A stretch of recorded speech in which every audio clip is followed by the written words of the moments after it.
ሃይ ጋይስ እንዴት ናችሁልኝ? ዛሬ ደግሞ በሌላ ቪዲዮ ተመልሻለሁኝ።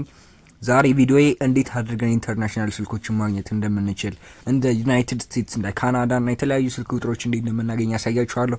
ቪዲዮን ሲጀምሩ ላይክ አድርጋችሁ ጀምሩት። ሊጠቅማል ለምትሉት ሰው ሼር አድርጉለት ማለት ነው። ስለዚህ ወደ ቪዲዮ ነው የምንሄደው። አሪፍ አፕሊኬሽን ነው ማሳያችሁ። ቴምፕ ነምበር ነው የሚባለው። ቴምፖራሪ ፎን ነምበር ወይም ሰከንድ ፎን ነምበር ብላችሁ ፕሌይ ስቶር ላይ ሰርች ብታደርጉ ይመጣላችኋል ማለት ነው። ስለዚህ ይሄኛውን ነው የምጠቀመው። ስለዚህ እዚህኛው አፕሊኬሽን ላይ ስትገቡ ፕራይቬት ነምበር ምናምን ሚል ይመጣላችኋል። ነገር ግን እናንተ ሪኮመንድ ማድረጋችሁ ነው ፐብሊክ ነምበር የምትሏን ብትጠቀሙ ነው። ስለዚህ ፐብሊክ ነምበር የምትሏን ክሊክ እናደርጋለን። ስለዚህ ፐብሊክ ነምበር የምትሏ ላይ ከገባን በኋላ የተለያዩ ሀገራትን ኤስኤምኤስ መቀበል የምንችላቸውን ስልክ ቁጥሮች ያመጣልናል ማለት ነው። ስለዚህ ከነዚህ ውስጥ አንዱን መርጠ መግባት ነው። ስለዚህ የዩናይትድ ስቴትስ፣ የካናዳ፣ የፖላንድ፣ የዩናይትድ ኪንግደም የተለያዩ ሀገራት ስልክ ቁጥር ሰጥቶኛል ማለት ነው። ስለዚህ ዩናይትድ ስቴትስ የሚለው ላይ ገብቼ አንዱን ስልክ ቁጥር ወስዳለሁ ማለት ነው። ይቅርታ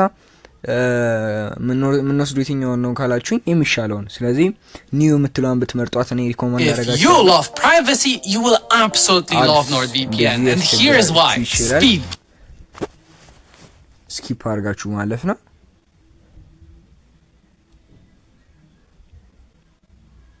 ስለዚህ እዚህ ጋር ነው ኦቲፒ የሚገባላችሁ ማለት ነው። እዛ ላይ ልከናል ሲሏችሁ፣ እዛ የምትሰሩበት ሳይት ላይ ልከናል ሲሏችሁ የኛውን ስክሮል ያደረጋችሁ ወደታች ሪፍሬሽ ማድረግ ነው። ከዛ በኋላ ላይ ያለውን ስልክ ቁጥር ኮፒ አድርጋችሁ እዛ የምትለቁት ነገር ላይ ወይም ደግሞ እዛ የምትልኩለት ሰው ጋር ፔስት ማድረግ ነው ማለት ነው። ስለዚህ መንገድ ተጠቅማችሁ ይሰራላችኋል እርግጠኛ ነኝ። ስለዚህ ከሰራላችሁ ከጠቀማችሁ ባካችሁን አካውንቴን ሰብስክራይብ አድርጋችሁ አድርጉት ማለት ነው። በጣም ነው ማመሰግነው። ወዳችኋለሁ። ቴንክ ዩ